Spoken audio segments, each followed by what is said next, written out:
Ya, kita akan masuk dalam doa ya. Mari kita berdoa.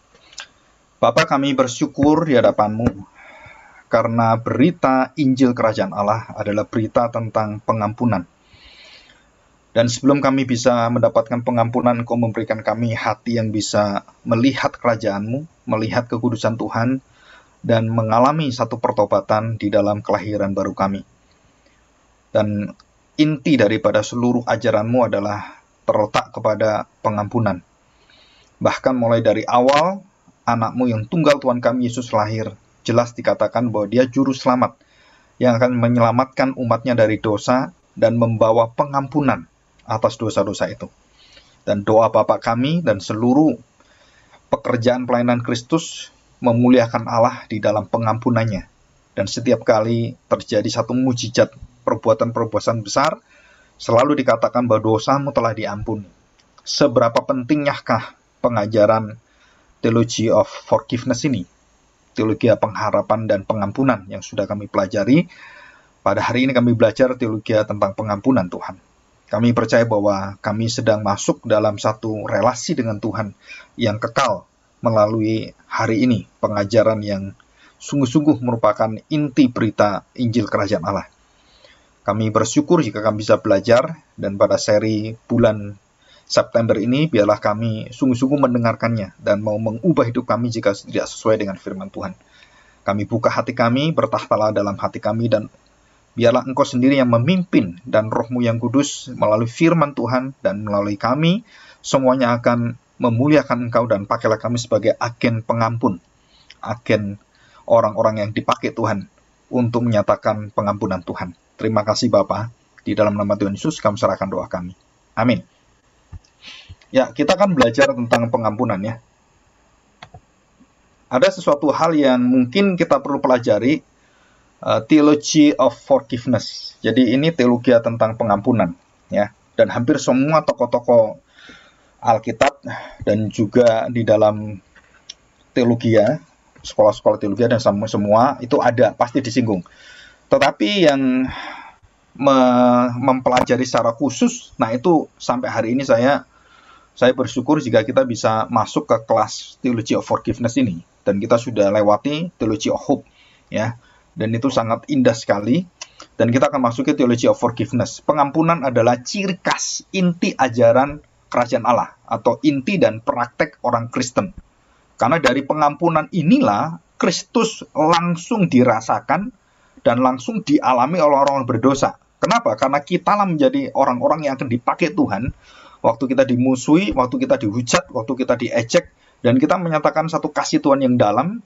Dan disitulah ada satu hati yang bisa menerima, mengampuni orang-orang yang menghina, mengejek, dan juga melawan kita ya, memusuhi. Nah, itu adalah ciri khas orang percaya, kasih yang penuh dengan pengampunan. Nah, ini adalah satu kunci sebenarnya, kunci kesejahteraan, kebahagiaan, dan kekayaan spiritual orang Kristen, bahkan dunia. Kalau mereka mempraktekkan itu, mereka akan mendapatkan satu kesehatan dalam tubuh, jiwa, dan rohnya itu kuat sekali. Nanti saya buktikan dengan penelitian-penelitian dokter-dokter yang ada dan juga di universitas-universitas yang ada.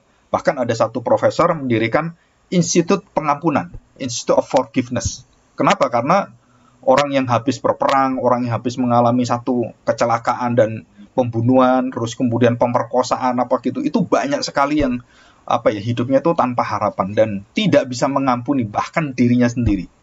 Dan itu banyak sekali, termasuk kita semua bisa mengalami seperti itu. Dan saya bisa keluar dari hal seperti ini tuh waktu masa yang paling sulit itu adalah masa di dalam pelayanan sebenarnya. Masa dalam pelayanan waktu kira-kira umur sekitar 21 sampai 23 sebelum saya bertemu dengan visi Kristus itu dan sebelum saya mempelajarinya. Dan di sini kita akan belajar ya. Kita buka pertama dari kitab Injil Lukas. Kita akan skip dulu ya. Kita fokusnya pada Injil Lukas. Nanti semua Injil kita bahas dan juga Perjanjian Lama tentang arti pengampunan itu apa. Ya, nanti kita akan terjun sekali bahwa pengampunan itu, kata-kata pengampunan itu tidak ada yang persis yang diajarkan dalam Alkitab. Jadi pengampunan seperti ini, ampun itu tidak ada kata itu di dalam Alkitab. Dan itu memakai kata yang berbeda. Jadi ada 7 kata dalam Alkitab yang menjelaskan pengampunan. Jadi luar biasa, bahasa Indonesia itu bisa satu kata, ampun, Tapi dalam bahasa Ibrani dan Yunani itu memakai bermacam-macam kata. Ya, ada 7 kata mayor yang ada dan kita pelajari ini.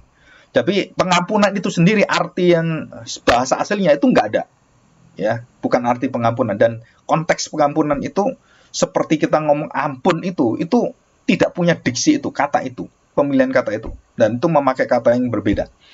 Dan itu menunjukkan pada pengampunan. Jadi waktu diterjemahkan pengampunan itu 4 kata ini ya pengampunan semua. Jadi agak sulit ya, bahasa Indonesia itu bahasa yang sederhana tetapi juga keindahan dan juga perbedaannya kadang-kadang kita hilang gitu. Jadi dianggap pengampunan sama semua. Nah, ini kita akan melihat penjelasan ini. Saya bacakan Lukas pasal 24 dan pasal 1 nanti ya, yang ada tertera di sini di PowerPoint ini. Nah, saya bacakan dari 46. Setelah murid-murid dibukakan pikirannya oleh Tuhan Yesus, maka Tuhan Yesus mengajarkan tentang satu pekerjaan Injil Kerajaan Allah yang dilakukan oleh Mesias sebagai penebusan itu. Nah, apa yang dilakukan dalam penebusan itu? Nah, intinya itu adalah pengampunan. Dan ini inti pokok ajaran yang paling sulit, yang tidak mungkin dilakukan oleh siapapun. Karena pengampunan itu, mengampuni orang, itu hanya Allah yang bisa. Ya, ingat sekali lagi. Jadi Tuhan Yesus dianggap menghujat Allah karena dia bisa mengampuni. Jadi waktu dia mengajar pengampunan itu nggak mungkin diajarkan manusia dan tidak mungkin dilakukan oleh manusia. Karena itu yang bisa lakukan hanya Tuhan. Jadi waktu Tuhan Yesus mengatakan, diampunilah dosamu, nah itu langsung orang-orang Farisi ahli Taurat itu langsung marah sekali dan menganggap Tuhan Yesus ini menghujat Allah. Ya. Nah itu nanti kita pelajari sifat, karakter, kemudian semuanya tentang pengampunan. Saya bacakan. Katanya kepada mereka, ada tertulis demikian. Nah, perhatikan ya. Mesias harus menderita dan bangkit dari antara orang mati pada hari yang ketiga. Nah, istilah pada hari yang ketiga dalam Perjanjian Lama tidak ada itu. Dan ini istilah yang ada dalam Lukas dan juga oleh Rasul Paulus. 3 hari ini. Dan itu tidak ada konteks persis 3 hari. Nubuatannya 3 hari itu di mana? Dicari Perjanjian Lama nggak ada. Kita nggak akan menemukan 3 hari. Kecuali yang berkaitan gambaran lambang-lambang dan penggambaran, penjelasan, narasi itu ada. Seperti Yunus gitu ya. Dan juga upacara-upacara yang 3 hari itu ada semua. Tetapi yang menunjuk langsung bahwa Yesus Mesias mati 3 hari itu tidak ada. Dalam Perjanjian Lama, nubuatan nggak ada. Tetapi begitu banyak tentang makna 3 hari, bagaimana Yesus mati itu ada. Ya. Jadi pengampunan 3 hari itu nggak ada di Alkitab. Dalam arti secara katanya ya. Digantikan dengan banyak gambaran begitu. Jadi kita coba jelas. Jadi kalau ditanya ada nggak arti pengampunan, kata pengampunan Alkitab? Alkitab tidak ada pengampunan, yang ada adalah pelepasan, kemerdekaan. Nah seperti itu, ada yang kata-kata seperti itu. Perhatikan, jadi Mesias harus bangkit, menderita, bangkit di antara orang mati pada hari yang ketiga. 47. Dan lagi dalam namanya berita tentang pertobatan dan pengampunan dosa harus disampaikan kepada segala bangsa mulai dari Yerusalem. Nah, baru kita kaget sekali. Jadi inti daripada Injil Kerajaan Allah itu adalah Allah yang penuh dengan belas kasihan, yang penuh dengan keadilan dan kekudusan itu tidak bisa melihat dosa terus bertahta di sana dan menguasai manusia. Kekudusannya itu tidak membiarkan itu. Maka dia memberitakan tentang Injil Kerajaan Allah, tentang murkanya, kemarahannya akan dibinasakan orang-orang yang tidak menerima Kristus Mesias itu. Dan kalau menerima, mereka mendapatkan satu kasih yang luar biasa, pengampunan itu. Dan ini dijelaskan dengan sangat singkat oleh Tuhan Yesus sendiri waktu membukakan pikiran mereka. Jadi dia 3 hari bangkit itu kenapa? Dan Mesias harus bangkit itu kenapa? Karena di situ dia menyatakan satu, bahwa kematian atas dosa itu akan diambil sengat mautnya. Dengan cara apa? Dia yang mengambil sengat maut itu. Dan dia yang menjadi pendamaiannya, ya, rekonsiliasinya. Jadi dia yang dikorbankan. Nah, dialah yang akan menjadi dasar dari segala pengampunan. Kristus. Dan ini bagi manusia ini ya. Karena bagi Allah nggak perlu Allah diampuni. Nggak ada itu. Allah mengampuni. Dan Allah tidak bisa diampuni oleh siapapun. Allah tidak pernah meminta maaf pada siapapun. Dan tidak ada dalam Alkitab, Yesus minta maaf. Itu nggak ada. Dan itu nggak ada. Tapi di dalam seluruh kitab-kitab orang-orang yang beragama, itu nabi-nabinya dan kemudian pemimpinnya, orang-orang filsufnya, itu ada kata-kata minta maaf dan jelas sekali. Tapi di kita, Tuhan Yesus tidak pernah satu kata pun meminta maaf, meminta ampun, tanda petik. Nggak ada itu. Karena dia tidak pernah berdosa. Tidak pernah ada salah. Nggak mungkin dia, aduh sorry ya, saya telat. Gitu. Nggak ada. Bahkan kesalahan kecil-kecil seperti itu nggak ada sama sekali.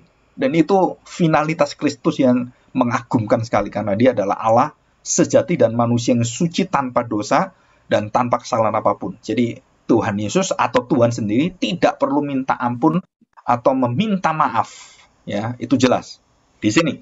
Jadi disampaikan begini, dalam namanya berita tentang pertobatan. Ya, sekali lagi, bertobatlah, bertobatlah. Kenapa harus bertobat? Dan pengampunan. Kalau kamu tidak bertobat, kamu tidak diampuni. Kalau kamu bertobat, pengampunan kamu terima. Jadi itu apa ya? Istilahnya nggak bisa dipisahkan. Pengampunan dengan pertobatan itu berjalan dan itu menjadi satu kesatuan yang tidak bisa dirubah. Jadi kita memberitakan pengampunan dan orang tidak bertobat, ya nggak bisa pengampunan diterima. Orang bertobat, barulah pengampunan itu diterima. Jadi pengampunan itu dari Allah. Bagaimana saya bisa bertobat? Nah itu pun Allah yang membukakan hati kita. Bapa yang menarik kita dan yang memberikan kemampuan bagi kita untuk melihat dan datang mempercayai Kristus. Kita dihantar pada Kristus. Dan Roh Kuduslah yang bekerja menyiapkan semuanya. Dan ini jelas sekali. Jadi berita tentang pengampunan, pertobatan, pengampunan dosa harus disampaikan kepada segala bangsa. Jadi ada dua. Jadi waktu awal Yohanes memberitakan bertobatlah, bertobatlah. Dan tidak ada berita pengampunan. Tapi setelah Yesus mati dan bangkit, nah barulah pertobatan itu menjadi wujud nyata, pengampunan itu terjadi. Setelah Yesus mati dan dia bangkit, barulah kuasa pengampunan itu sempurna. Ya. Kenapa sempurna?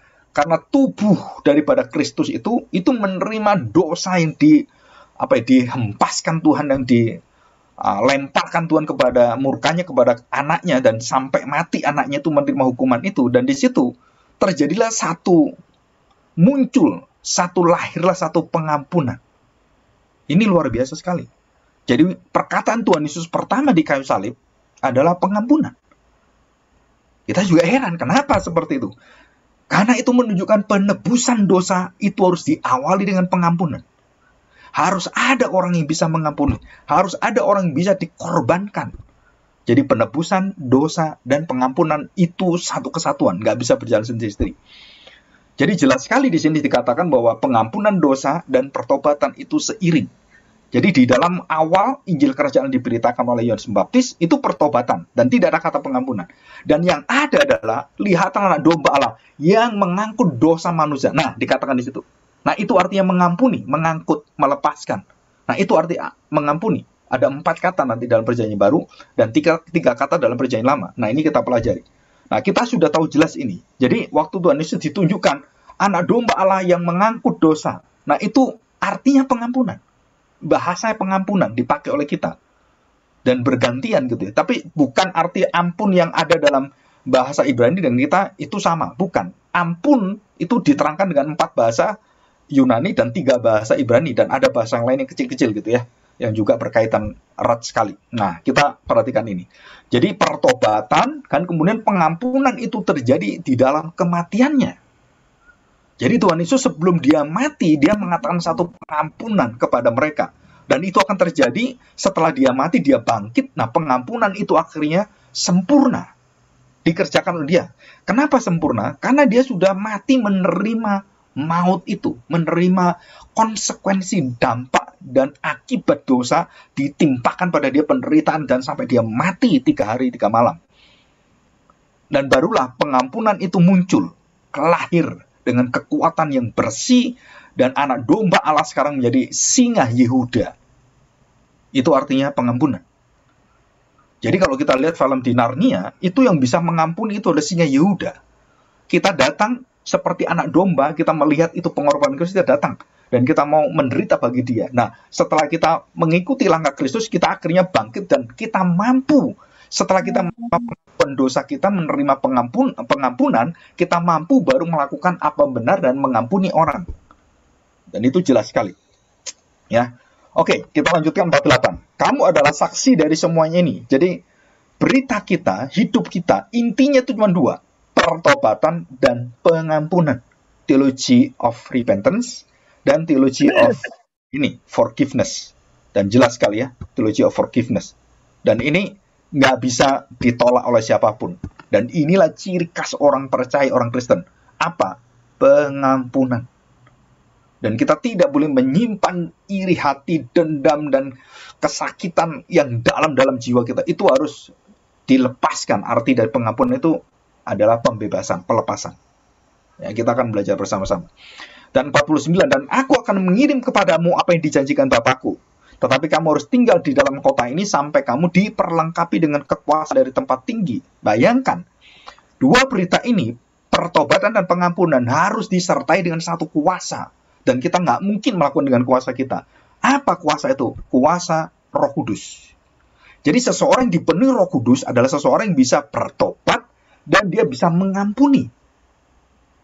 Nah, orang-orang dipenuhi Roh Kudus adalah orang yang tahu bagaimana menyesali dosanya dan bagaimana dia hidup di dalam kebenaran. Apa itu kebenaran?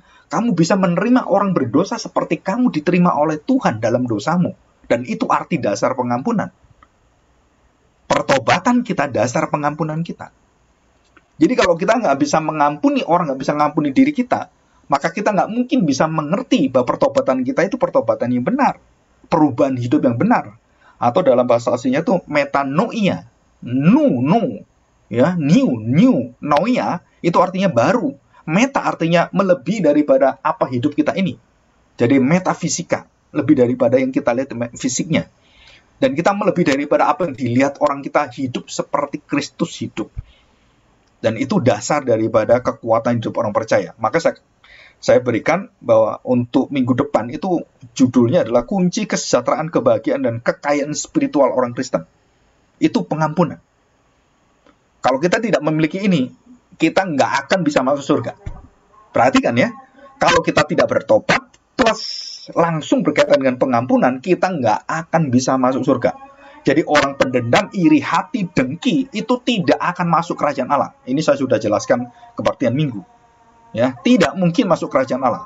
Orang yang dengki, walaupun kita dimusuh orang sehebat apapun, dibenci orang sehebat apapun, saudara-saudara memiliki satu hati yang lembut, satu hati yang bisa menerima, dan itulah kekuatan iman Kristen. Apa? Kita seolah-olah kalah dan seperti patah terkulai. Tetapi disitulah kuasa Allah itu sempurna. Dan kita bisa membalas dengan kasih kita. Kita bisa menerima mereka dengan kekuatan yang Allah berikan pada kita. Kita bisa mendoakan mereka. Bahkan kita bisa memberkati mereka. Bisa memberikan kasih kita berupa tanda petik tenaga kita. Mungkin orang itu kekurangan waktu mengalami satu musibah, kita yang menolong dia. Padahal dia musuh kita. Nggak masalah. Bangsa Israel itu bangsa yang luar biasa. Bangsa Filistin itu musuh dia terus. Bangsa Arab memusuhi dia terus. Tapi dia memberikan banyak sekali persembahan. Bantuan-bantuan kemanusiaan dan makanan, minuman, air bersih kepada orang Filistin. Lupa, itu kan musuhnya. Iya, tapi itu hatinya lain. Karena ada firman Tuhan di sana. Ada kekuatan hukum Taurat di sana. Tidak menyepelekan orang-orang yang membutuhkan bantuan secara kemanusiaan. Walaupun itu musuhmu keluarga, tetap dia manusia. Nah, ini hebatnya. Iman Kristen yang ada di dalam Kristus sempurna, itu menyempurnakan iman di dalam hukum Taurat, dan orang-orang Yahudi dan orang-orang yang ahli Taurat semua itu dan Farisi itu yang menyesatkan, tapi Kristus yang mengubahkan ini. Dan jelas sekali. Dan kita diminta untuk memberitakan, menyaksikan, dan jelas kamu adalah saksi dari semuanya ini. Jadi berita Injil kita ada berita apa? Pertobatan dan pengampunan dosa. Pertobatan akan dosa dan pengampunan akan dosa. Dan dua ini adalah inti Injil Kerajaan Allah. Inti berita apa yang disampaikan oleh Tuhan Yesus. Dan itu kalau nggak diberitakan oleh kita, dan kita kemudian skip itu semuanya, kita menjadi berita yang isinya adalah sesuai dengan dunia dan sesuai dengan apa yang dimaui oleh manusia, yang didengar oleh manusia, yang disenangi oleh manusia, dan tidak pernah otak-atik dosa saya. Oh, jangan kamu. Jangan otak-atik dalam diri saya. Pak, kamu nggak boleh membenci seperti, nggak boleh dengki seperti itu. Nah, nggak bisa. Itu orang tanggung jawab. Saya harus marah pada dia. Dia utang saya banyak. Dia harus dipenjara. Saya nggak bisa terima seperti ini. Nah, itu banyak sekali. Dan saya masih ingat orang-orang yang mengalami seperti ini waktu datang kepada saya, itu nggak ada hati yang berpikir tentang pengampunan sama sekali. Terus saya tanya, kalau kamu nggak bisa terima utangnya dibayar, saya tanya, ngapain kamu? Sampai kapan kamu nunggu dia bayar? Sekarang dia masuk penjara, dan masuk penjara, keluar penjara, mana bisa bayar utang 10 miliar sampai 15 miliar. Kerjaannya sudah hancur. Terus apa kamu lakukan? Daripada kamu sakit hati dan dipendam dengan semuanya itu, ya lepasin. Gak ada gunanya kamu. Nggak bisa terima dia. Nggak bisa, Pak. Dan itu bukan 1-2 orang. Banyak sekali orang-orang yang waktu konseling dan semuanya, sampai kepada masalah-masalah keluarga, masalah-masalah suami istri, sama semuanya. Kalau kita nggak merelakan, itu istrimu, itu suamimu, itu mamamu, itu papamu, darah dagingmu sendiri, itu anakmu, darah dagingmu sendiri. Kenapa kita itu nggak bisa punya hati yang melihat bahwa kita juga berdosa sama seperti mereka? Kita mengalami pertobatan, refleksi, dan kita mengampuni. Kenapa? Karena tahu saya berdosa. Kalau tidak ditolong Tuhan nggak bisa. Nah, kamu juga sama. Karena saya dipakai untuk agen pengampun, kemurahan Tuhan dicurahkan, mendoakan kamu, dan disitulah kesempatan hati manusia berubah, itu karena kita memberikan benih-benih Injil Kerajaan Allah. Dan itu membuat anak terhilang itu lari meminta pengampunan kepada papanya. Dan itu luar biasa sekali. Ya, oke, kita akan pelajari ini. Ya, kita masuk. Ya, pengampunan, 7 kata pengampunan ya. Ini kita agak cepat aja sebelum kita masuk kepada Lukas pasal pertama ya.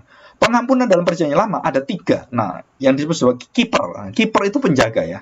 Kalau kita tahu, kiper yang kayak sepak bola kan seperti jaga gawang gitu kan.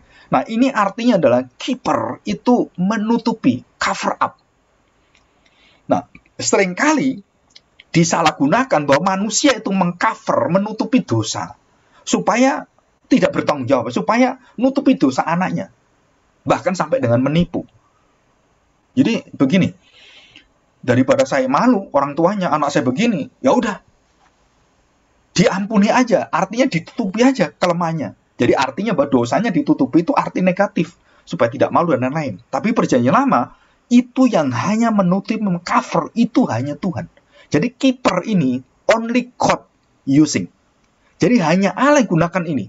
Kita nggak boleh menutupi dosa untuk apa? Supaya anak kita ataupun keluarga kita tidak bertanggung jawab. Nah, itu tidak. Itu Allah yang lakukan. Kita nggak bisa lakukan itu. Itu namanya kiper. Ya. Terus kemudian yang kedua, yang paling banyak digunakan adalah nasa. Artinya, bear, menanggung, menahan, membawa. Atau boleh dikatakan untuk membawa keluar supaya kita dibebaskan, diampuni. Nah, itu arti kata mengampuni itu kiper, nasa.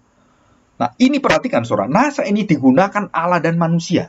Jadi bisa digunakan manusia, digunakan Allah. Dan paling banyak di dalam Alkitab, puluhan kali dalam Perjanjian Lama, mungkin bisa ratusan kali, itu ada menggunakan nasa. Dan ini sangat umum, nasa. Bisa Allah, bisa manusia. Nah, ini ya, nasa ini. Dan yang terakhir itu adalah, kalau kita lihat, salah. Salahmu apa? Pengampunan apa yang kamu terima? Jadi itu salah. Salah itu bukan kesalahan ya, bukan guilt apa bukan.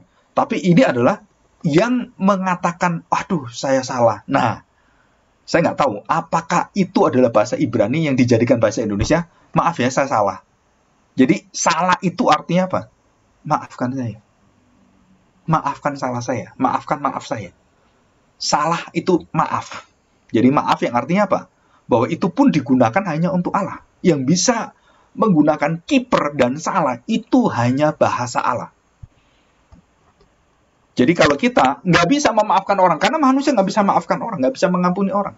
Allah yang bisa, kiper menutupi dan memaafkan. Itu hanya Allah. Coba bayangkan ya. Jadi bahasa Ibrani itu sudah memberikan gawang, memberikan pembatasan bahwa kiper dan salah itu hanya untuk Tuhan yang bisa lakukan. Maka waktu Tuhan Yesus mengatakan dosamu diampuni, kamu sudah dibebaskan. Mereka marah. Kenapa? Loh, ini kan Tuhan yang bisa, bukan manusia. Jadi kita konteks ini baru kita tahu bahwa, mengapa ya Tuhan Yesus dianggap menghujat Allah? Ya karena dia melakukan pekerjaan pengampunan, pembebasan, penutupan dosa. Dan itu yang bisa melakukan hanya Allah. Nah, Yesus itu manusia. Dan mereka tidak lihat Yesus itu Allah. Kalau mereka bisa lihat Yesus itu Allah dan dia adalah manusia, mereka langsung bertobat semua gitu kan. Nah, untungnya kita nggak pernah lihat Tuhan Yesus secara fisik, kita bisa percaya. Nah, itu aneh. Orang Yahudi yang melihat fisik Yesus nggak bisa percaya. Kita nggak pernah melihat fisik, bisa percaya.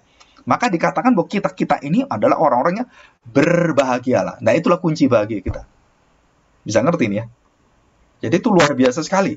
Jadi sebenarnya dalam Alkitab ini sangat kaya. Saya nggak tahu sampai mati apakah bisa membahas hal-hal penting, hal-hal pokok dalam ajaran-ajaran penting dalam Alkitab. Itu masih banyak sekali yang mungkin bisa puluhan ratusan gitu. Mungkin umur saya nggak akan bisa mengungkapkan itu semua. Tapi tetap kita mau belajar. Ya, nanti di surga kita sempurna sekali. Oke, ini perjanjian lama. Sekarang kita masuk perjanjian baru. Kita perhatikan perjanjian baru. Ya, ada 4. Nah, perhatikan ada 4. Ya, perjanjian baru ada 4. Yang pertama adalah apoliein. Liein, ya, apoliein. Maksudnya apa? Membawa pergi. Put away. Jadi artinya apa? Daripada kira, udah bawa aja nanti tambah rame kita. Nah, itu artinya. Jadi supaya mencegah bahwa orang-orang itu tambah begini, biasanya kita secara praktis itu membawa pergi. Bawa aja udah. Put away aja. Jadi artinya itu diluputkan, ya, dibawa supaya nggak terjadi satu kemarahan dan suatu perperangan dan semuanya gitu, lebih parah gitu. Nah, ini terjadi dan disampaikan hanya sekali. Nah, kita lihat Matius pasal 5 ayat 31. Ya, kita lihat ayat ini. Matius pasal 5 ayat 31. Ya. Nah, saudara, nanti kalau kita sudah mendengar tentang pengampunan dan semuanya, saya harapkan, saya berdoa dengan sungguh-sungguh, dan biarlah roh Tuhan bekerja dalam hati saudara sekalian. Dan saudara minta kuasa ini. Baik yang masa lalu hidup kita, ataupun dengan orang siapapun, saudara harus bereskan semuanya. Dan minta kuasa Allah. Dan pasti Allah kasih. Dan mungkin tidak kasih. Dan akan terjadi satu pendamaian, terjadi satu kerukunan, terjadi satu, yang dulu patah itu bisa sambung. Walaupun mungkin tidak terjadi, tanda petik, kalau terjadi perpisahan perceraian itu akhirnya kawin lagi. Mungkin bisa, sangat mungkin, karena ada terjadi. Tapi bisa tidak, tapi mereka menyadari bahwa mereka di dalam Kristus dan mereka bisa saling mengampuni. Dan itu sudah lebih dari cukup. Ya, itu adalah hati mengampuni, itu kuncinya nanti. Jadi kita tetap dalam hati kita ada satu kuasa secara rohani itu bahwa saya dan istri saya dengan anak saya itu tidak pernah bercerai. Karena saya di dalam Kristus. Kita bersaudara dan kita tetap bersatu. Dan itu ajaran kerajaan Allah. Tidak ada perceraian dalam kerajaan Allah. Sebenarnya ini luar biasa sebenarnya. Jadi tidak ada perceraian, tidak ada pernikahan, dan tidak ada semuanya. Kita satu di dalam Kristus. Dan itu yang mendamaikan kita. Nah, perhatikan. Pasal 5 ayat 31.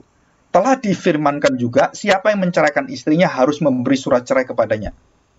Nah, ini artinya apa? Membebaskannya, melepaskannya.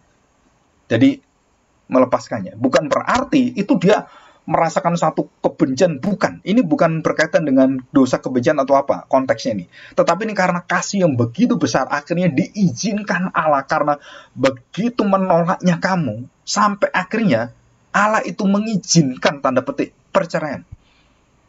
Itu karena ketegaran hatimu. Jadi karena belas kasihan Tuhan ini. Ini bukan karena Tuhan benci. Ini karena belas kasihan Tuhan. Sampai diberikan surat cerai oleh Musa. Padahal itu tidak ada di dalam. Kenapa Musa memberikan itu? Karena belas kasihan kepada istri, kepada perempuan yang diceraikan. Karena untuk mendapatkan hak hidup dan semuanya, dia harus mendapatkan hak hukumnya. Jadi perceraian itu bukan untuk merusak keluarga. Tetapi perceraian itu adalah jalan keluar supaya dilindungi oleh hukum Taurat, dilindungi oleh hukum yang ada. Dan itu perceraian. Soalnya kalau kamu bercerai, itu tanggungannya banyak. Nanggung anaknya, nanggung istrinya, tiap bulan kamu harus kasih. Kalau di Amerika, di negara-negara Kristen, perceraian itu sulitnya luar biasa. Kekayaanmu juga harus separuh diambil. Bill Gates itu juga sama, nyerahkan istrinya dia. Dan dia berselingkuh dengan orang lain gitu kan, atau dengan siapapun, nggak tahu kita. Dan dia harus bercerai gitu. Maka dia harus bertanggung jawab untuk apa? Seluruh kekayaannya tuh separuh harus diambil istrinya. Dan itu resiko perceraian itu untuk apa? Untuk memberikan jaminan kepada istrinya dan anak-anaknya. Sudah ngerti ini ya? Kamu mau cerai, kamu rasakan nanti apa akibatnya? Banyak sekali kamu harus tanggung. Kehidupan anakmu, kehidupan ini semua istrimu harus kamu tanggung. Nggak bisa kayak orang-orang yang di sebelah kita kan. Cerai, ditalak udah selesai. Enak aja kamu. Nggak dikasih apa-apa cerai. Oh, itu namanya kamu anggap istrimu pelacur gitu atau gimana? Nggak bisa, karena saya seneng buang hanya kena. Nggak bisa, itu bukan aturan hati manusia. Ya, ini jelas. Dan juga dalam Lukas pasal 6 ayat 37, saya tidak baca. Yang kedua ya, kita lihat charisestai. Dan ini digunakan beberapa kali oleh Rasul Paulus. Dan hanya Lukas sekali menggunakan Lukas 7 ayat 21. Nah, kita lihat ya, Lukas 7 ayat 21. Lukas 7 ayat yang 21. Nah, perhatikan. Pada saat itu Yesus menyembuhkan banyak orang dari segala penyakit dan penderitaan dan dari roh-roh jahat. Dan ia mengaruniakan penglihatan pada orang yang buta. Ya, pasal 7 ayat 21. Nah, perhatikan ya. Pasal 7 ayat 20. Jadi dikatakan di sini menyembuhkan banyak orang dari segala penyakit dan penderitaan. Nah, itu yang dipakai charisestai. Menyembuhkan itu juga artinya melepaskan dari sakit penyakitnya, disembuhkan. Itu bukan hanya sakitnya dilepaskan, dosanya juga dilepaskan, karena ada perkaitan dengan dosa dan juga roh-roh kegelapan semuanya. Nah, itu dilepaskan oleh Tuhan, disembuhkan. Itu pakai charisestai, yang arti juga bisa mengampuni. Ya. Nah, sekarang yang ketiga ini yang paling banyak, saya tidak bahas dulu. Yang keempat, paresis ya. Paresis atau paresis. Nah, perhatikan, hanya sekali digunakan di dalam Roma pasal 3. Saya bacakan Roma pasal 3 ayat yang ke-25. Roma pasal 3 ayat 25. Kristus Yesus telah ditentukan Allah menjadi jalan pengampunan kita. Jalan pendamaian kita. Itu artinya paresis. Pengampunan kita. Artinya disampingkan untuk dijadikan tumbal. Arti gitu ya, secara bahasa kasarnya gitu ya. Dijadikan apa? Sebagai korbannya. Jadi dipisahkan, dikesampingkan untuk ini. Kamu jadi korbannya. Nah, perhatikan, menjadi jalan damai karena iman dalam darahnya. Hal ini dibuatnya untuk menunjukkan keadilannya. Karena ia telah membiarkan dosa-dosa yang telah terjadi dahulu pada masa kesabarannya. Jelas sekali, Kristus Yesus Allah, ditentukan Allah, Kristus Yesus. Jadi semua itu, pengampunan dan pertobatan itu, semuanya berada di dalam kematian dan kebangkitan Kristus. Dan Kristuslah penentu pengampunan dan penentu orang bertobat, semua dia. Ya. Kenapa satu-satu juru selamat Kristus? Karena nggak ada orang seperti dia. Ya.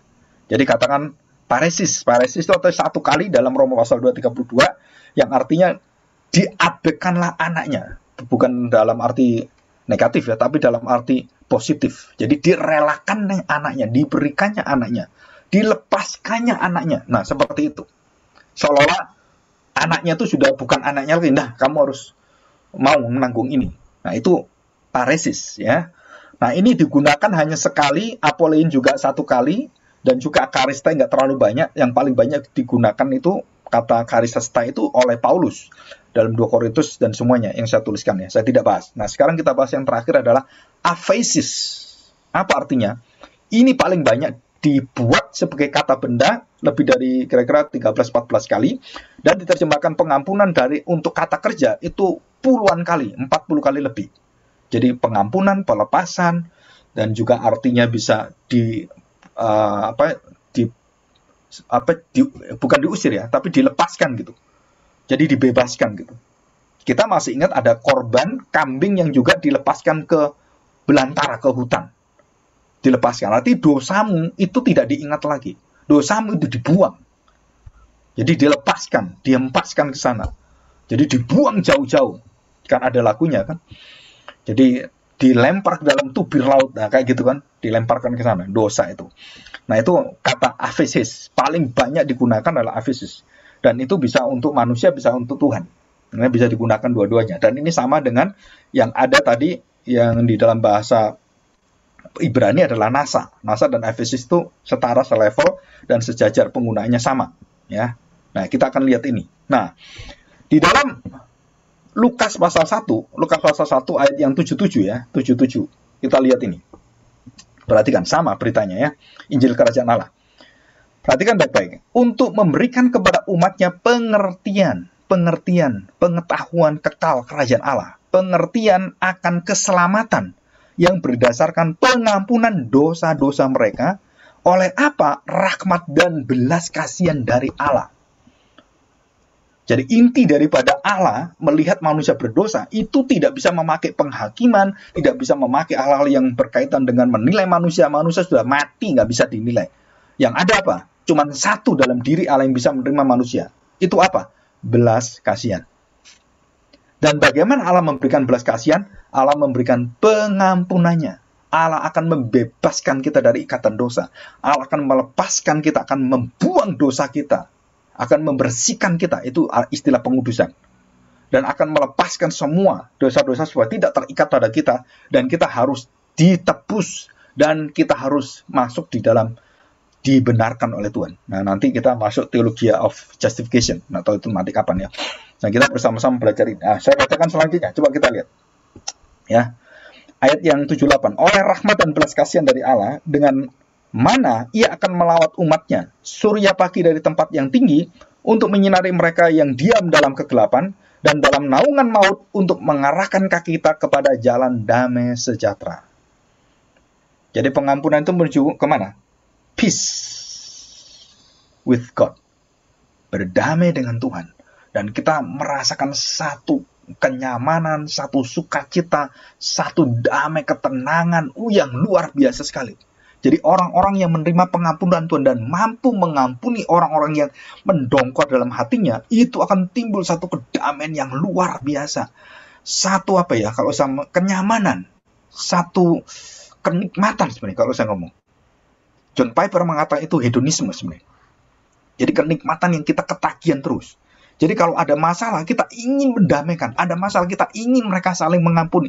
Ada masalah, ada sesuatu yang kita tidak bisa berdiam. Kenapa? Kan ada penebusan dosa. Ada orang-orang yang boleh dikatakan bisa menerima satu sama lain dalam kelemahan-kelemahannya. Seperti Allah menerima dosa kita, sama kita bisa menerima itu. Nah, di situ ada satu kuasa dan hati kita akan merasakan damai. Damai itu artinya tidak ada pertentangan. Damai itu artinya kita jalan seiring. Damai itu artinya shalom. Apa menjadi kehendak Allah menjadi kehendak kita. Dan kita saling bisa membantu, mengerjakan, melengkapi, saling mengampuni tadi kan. Ini saling mengasihi juga. Saling mengerti. Saling mendukung. Saling menopang. Saling membantu sama lain. Dan itu semua dari hasil pengampunan. Dan ini indah sekali kalau kita lihat ini. Dan ujungnya kemana? Jalan damai sejahtera, rekonsiliasi.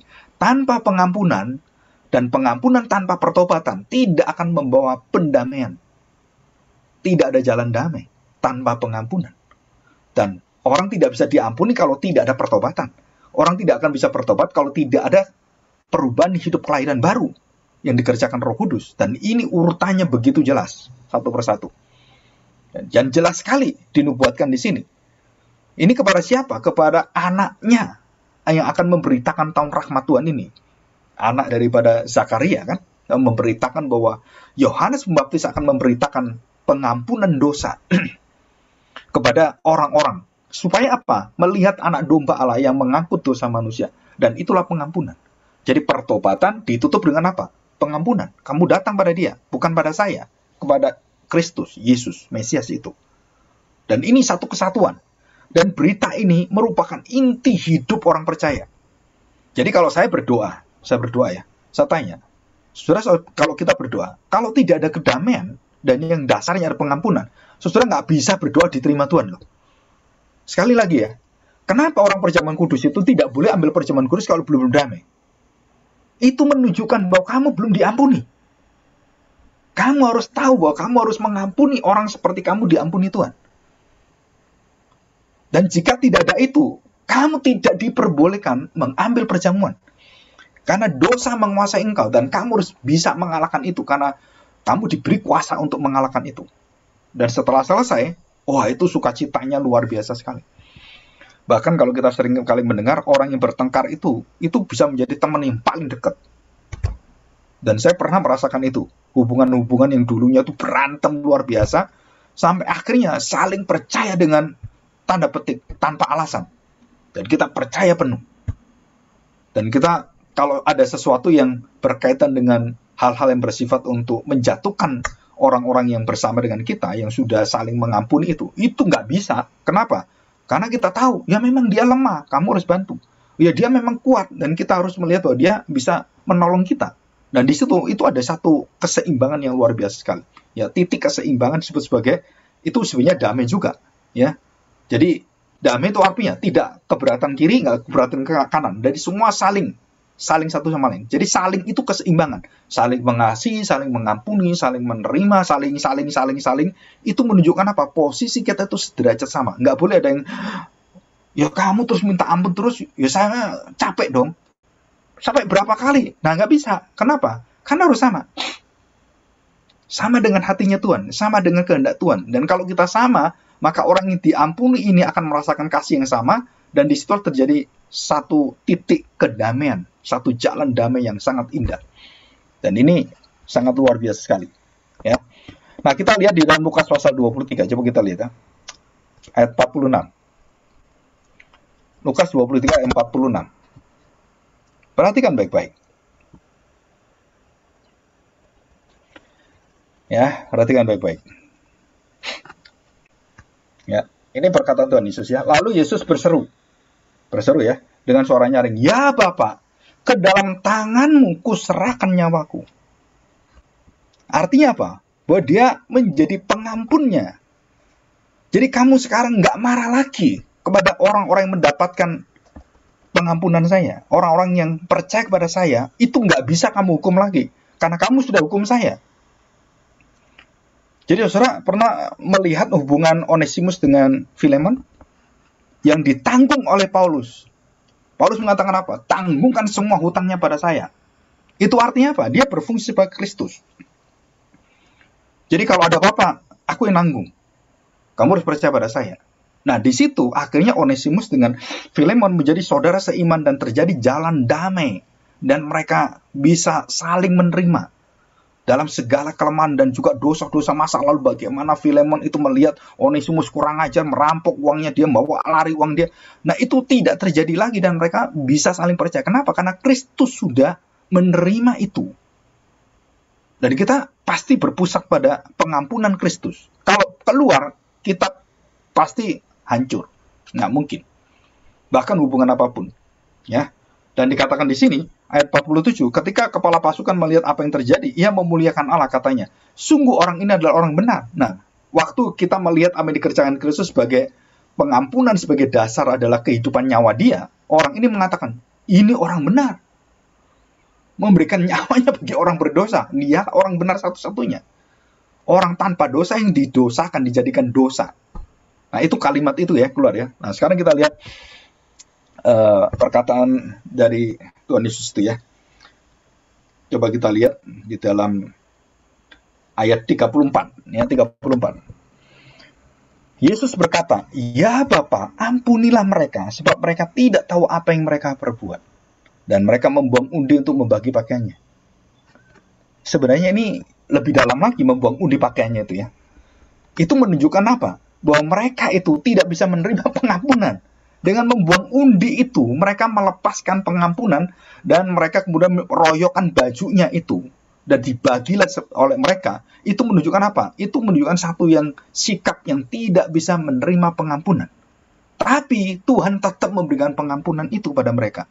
Kenapa? Karena itu adalah satu hati kepada orang berdosa. Itu satu-satunya hati adalah belas kasihan pengampunan. Tanpa itu nggak ada jalan bagi orang berdosa. Nggak ada jalan damai. Walaupun mereka menolak, walaupun mereka kurang aja di bawah seperti itu, terus kemudian mengutuki Tuhan Yesus, mengolok-olok Tuhan Yesus, tetap Tuhan Yesus buka tangan untuk apa? Ampunilah mereka karena mereka tidak tahu apa yang mereka perbuat. Mereka di dalam dosa, mereka dalam kebutaan, dalam kegelapan. Mereka tidak tahu apa yang mereka perbuat.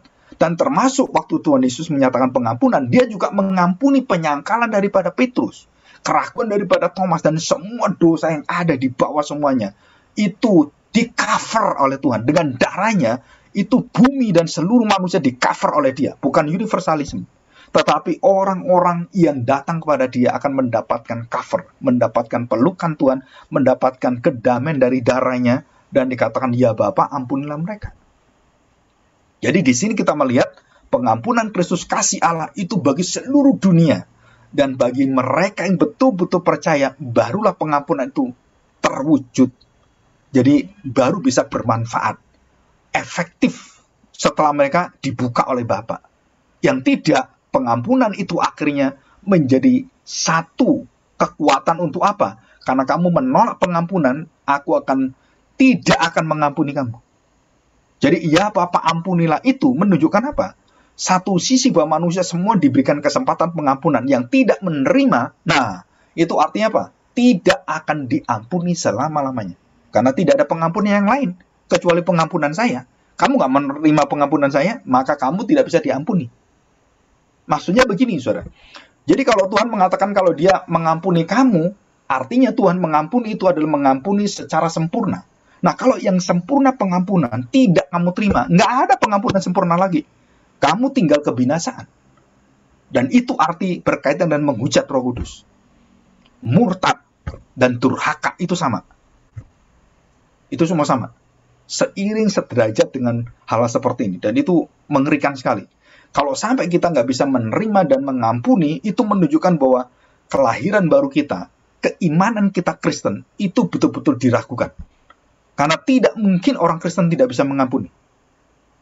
Jadi puncak daripada kerohanian orang percaya tertinggi adalah pengampunan. Dan itu menunjukkan betapa tingginya kamu bisa menerima orang-orang yang seperti kamu dulu dalam kegelapan. Dan kamu bisa terima dia. Dalam segala hal, suami, istri, anak, bapak, orang tua, dan segala-galanya. Nah, kalau kita mendapatkan kuasa ini, wah, kita mendapatkan satu kunci kehidupan yang segar, yang luar biasa. Ya, nah, ini saya bahas di sini ya. Besok kita lanjutkan. Nah, istilah-istilah pengampunan saya khususkan di dalam Lukas. Ya, saya tidak bahas semua kitab, khusus dalam kitab Lukas. Perhatikan baik-baik. Dalam Lukas pasal 1, pujian Zakaria. Lukas pasal 4, dengan terbuka Tuhan Yesus menyatakan satu kebebasan, pengampunan bagi bangsa Israel dan dunia. Terus Lukas pasal 7, ada wanita berdosa yang diikat, tidak diampuni. Artinya apa? Diikat oleh dosa, dan artinya bahwa orang yang diikat dengan dosa dan roh-roh kejahatan, perjinan, kenajisan itu orang yang tidak mungkin diampuni, dan Tuhan lepaskan itu. Dan bagaimana sikap orang ini, perempuan berdosa yang pernah kerasukan setan, pernah mengalami persundalan itu, dia datang mengambil minyak wangi narwastu dan memecahkannya dan mengurapi kepala Tuhan Yesus dan kakinya dengan air matanya. Betapa indahnya. Jadi bukan imam besar yang meminyaki Tuhan Yesus, yang mengesahkan Tuhan Yesus sebagai rabi. Nggak ada pengesahan itu. Roh Kudus yang mengesahkan dia waktu dia dibaptis. Diurapi oleh Roh Kudus sendiri, Bapa. Dan kemudian siapakah manusia mengurapi Tuhan Yesus? Dan kita terkejut sekali. Adalah orang yang diberi pengampunan yang terbesar. Dengan dosa yang terbesar. Kalau kita ngomong gitu ya. Dan perempuan ini begitu hancurnya, hinanya. Dan dia yang diberi oleh Tuhan. Dan wanita lagi. Wanita. Dan wanitanya itu sudah wanita aja nggak boleh ibadah. Nggak boleh jadi imam. Nggak boleh semuanya. Dan wanita ini dijadikan imam yang mengurapi Tuhan Yesus. Tanda petik gitu ya. Artinya apa? Bayangkan Tuhan Yesus yang Maha Kudus mau diurapi dengan wanita yang berdosa sasa itu. Saudara, ini arti pengampunan. Tuhan Yesus bisa menerima dia. Dan kita harus sama seperti Tuhan Yesus. Seberapa jauh sih dosa manusia itu? Dan seberapa kuasa sih pengampunan Tuhan? Kasih Tuhan dan belas kasihannya. Jauh lebih kuasa daripada dosa-dosa itu. Jauh lebih kuat dari dosa itu. Maka cover up, menguasai, mengalahkan. Yang arti daripada kiper itu. Jadi Allah yang akan memberikan kuasa pada kita untuk mengalahkan dosa itu. Dan kita melepaskan itu semua.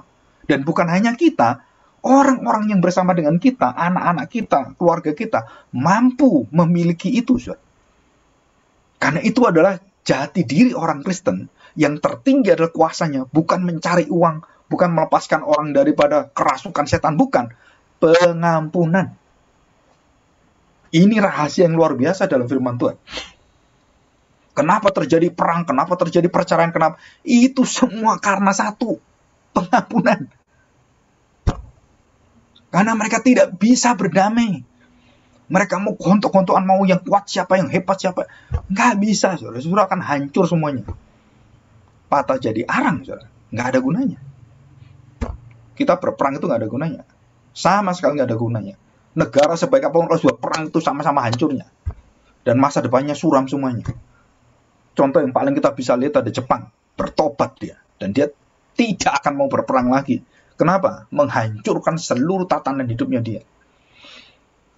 Dan sampai hari ini kita tahu bahwa PBB itu berfungsi tetap mendamaikan dan Tuhan pakai itu walaupun dalam segala kelemahan.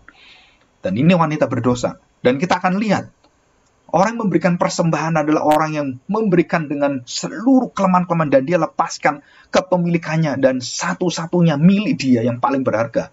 Janda miskin itu memberikan pengorbanan dan memberikannya kepada orang-orang miskin. Jadi orang miskin yang bantu siapa? Bukan orang kaya. Orang miskin yang bantu orang miskin. Yang dipakai Tuhan untuk membantu mereka sendiri. Dan kita semua orang yang mampu membantu orang-orang miskin itu malu sendiri. Kenapa? Oh, mereka bisa dipakai Tuhan. Maka kita tidak boleh menyanyiakan orang-orang dalam kelemahan. Kasih Allah itu terwujud mengasihi sesama. Dan yang paling tertinggi kasih sesama adalah mengasihi orang yang tidak bisa dikasihi dan tidak bisa membalas kasih kita. Dan itulah kasih yang sejati. Kalau kamu bantu, bantulah orang yang tidak bisa membalas kamu. Itu firman Tuhan katakan demikian. Carilah orang nggak bisa balas kamu, kamu bantu dia. Jangan menarik pembantuanmu. Oh, karena dulu tak bantu kamu ya, kenapa gak balik bantu saya? No, bukan itu. Itu bukan bantuan. Itu mau terima upah kita. Ya sebab akibat, timbal balik. Bukan. Kita bantu, kita lepaskan, dan kita tidak mengingat lagi apa yang kita kasih. Selesai. Ya, anak terhilang juga sama, sakit juga sama. Nah, kita nggak akan bahas secara mendalam. Besok kita bahas lebih detail ya. Dan kita percaya bahwa Tuhan memberikan kesempatan pada kita pada Jumat dan Sabtu itu kita memperdalam firman Tuhan dan bukan hanya pengetahuan. Sekali lagi, apa yang saya jelaskan tentang firman Tuhan itu bukan untuk supaya kita ngerti saja, tapi kita mengalami kunci kesejahteraan, kunci kesehatan mental kita semuanya. Nah, oke ya. Saya akan berikan bukti ini. Nah, saya jangan terkejut ya. Nah, ini penelitian-penelitian di university. Pada tahun 2002 sampai 2000 sekarang ini ya, ada psikolog yang luar biasa yang bernama Dinner dan Martin Seligman ya, melakukan penelitian di University of Illinois. Bacanya Illinois itu Illinois ya. Pada 10% siswa dengan skor tertinggi tercatat dalam survei kebahagiaan pribadi. Dan apa karakter yang paling menonjol yang dimiliki oleh siswa yang sangat puas dan bisa bertahan dalam segala kondisi dan kesusahan dan tekanan hidup?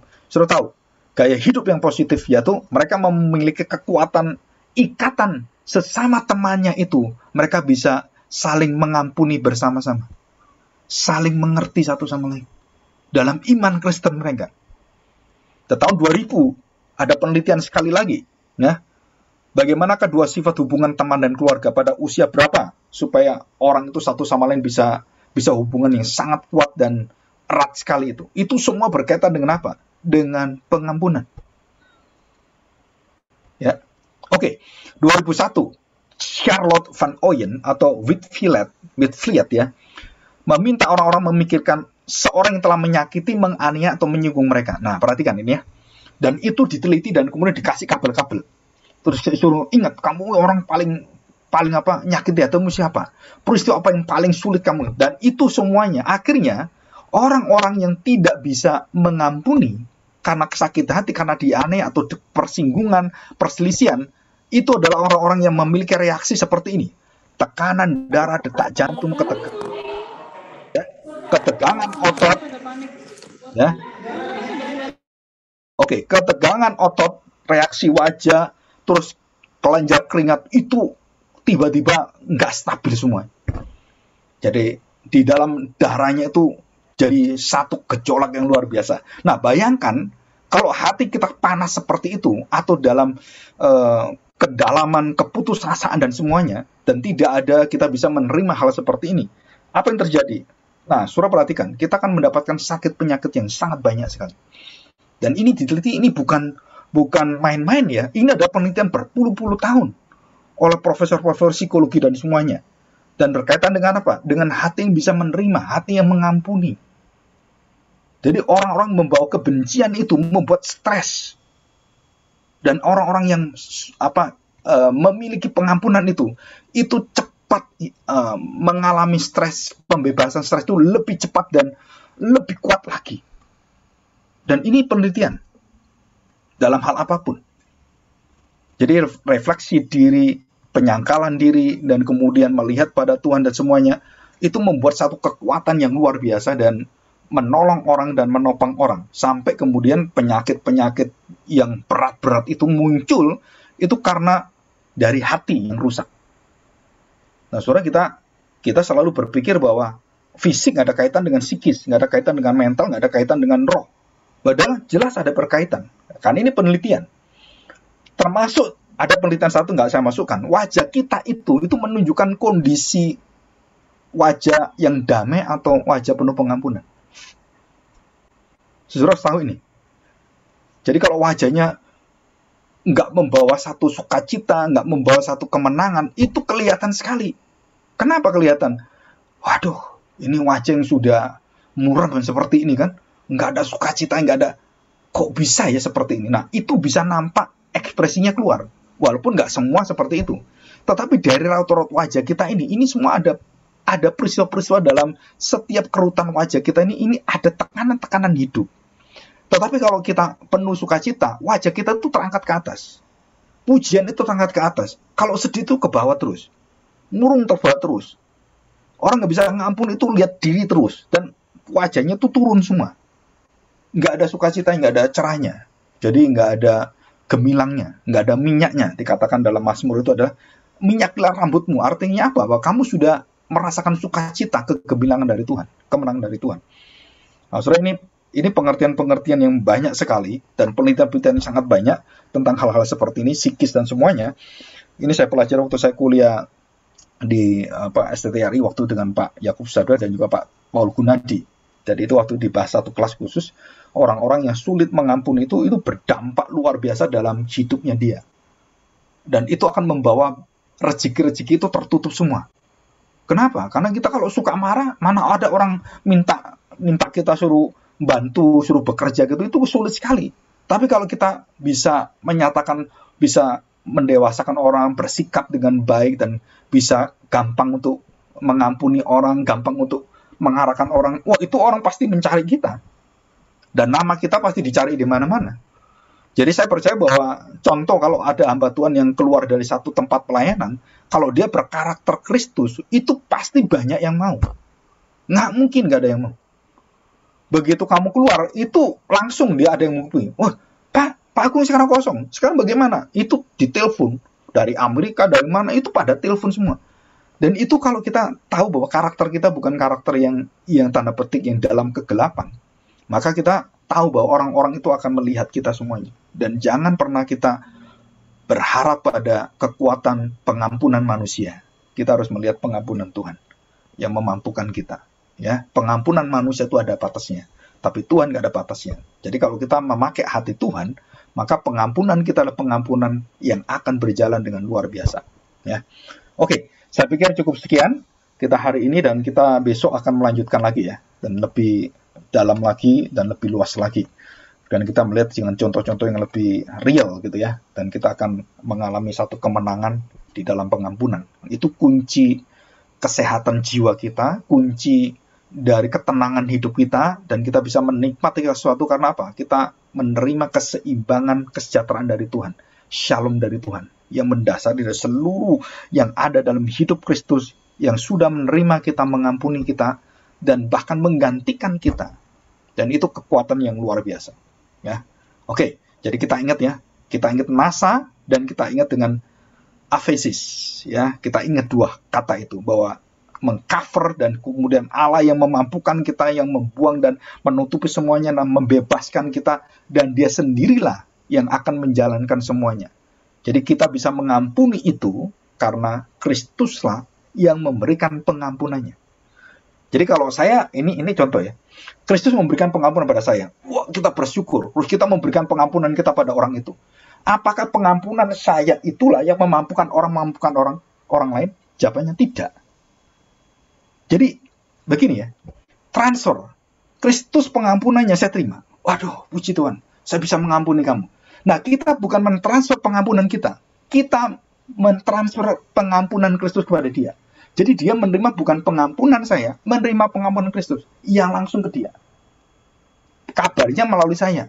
Jadi saya bisa mengampuni dia bukan karena saya bisa ngampuni, saya orang berdosa nggak bisa ngampuni, tapi Kristus yang memberikan pengampunan pada saya. Nah, pengampunan Kristus inilah menjadi pengampunan saya mengampuni kamu. Dan pengampunan Kristus di dalam diri pengampunan saya, itu menjadi milik dia. Dan dia bisa mengampuni orang bukan berdasarkan pengampunan saya, berdasarkan pengampunan Kristus yang sempurna. Kalau saya nggak sempurna.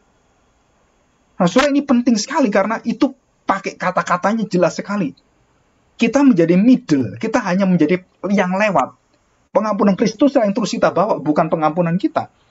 Kalau pengampunan kita mau, Ustaz ampuni kamu ya, kenapa kamu gini lagi? Nah, itu saya batasnya. 7 kalikah Petrus ngomong demikian? Bukan, 70 kali 7 kali. Nah, ini pengampunan Tuhan. Bukan pengampunan kamu yang diterima yang sempurna. 7 kali? Enggak, 70 kali 7. Saudara, ini pengampunan yang milik daripada Kristus yang orisinil yang kita persembahkan, bukan pengampunan kita. Pengampunan yang orisinil, bukan fotokopi dari saya. Saya dapat fotokopinya, orang dapat fotokopinya. Yang asli tetap Kristus dihadirkan di mana-mana. Pengampunan original.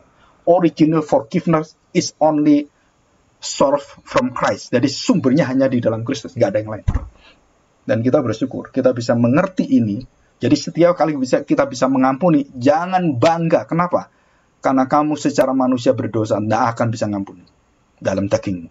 Karena Kristuslah yang mengampuni kamu. Jadi dasarnya bukan saya, tetap pengampunan Kristus.